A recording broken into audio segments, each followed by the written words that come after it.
PCX 160. Kung naghahanap ka ng aftermarket na front shocks, ito kinabit ko. Pang ADV to, pero ito kasing inner tube niya, same lang naman yung diameter, so papasok siya. And then sinukat ko, mas mahaba lang siya ng 1 inch or less. Tapos naka-stock calipers pa rin ako, kasama na to. Yan.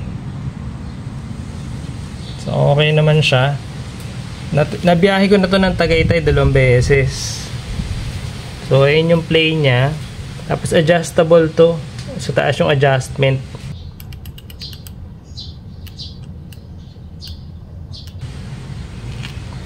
So ito yung tsura niya sa harap. Ito yung kabilang side. Tapos same lang din yung ginamit ko. Stock spacers lang din yan.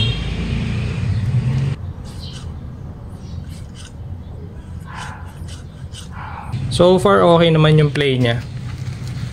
Try ko na rin yung i-offroad. High speed, lubak, humps. Yan. TRC.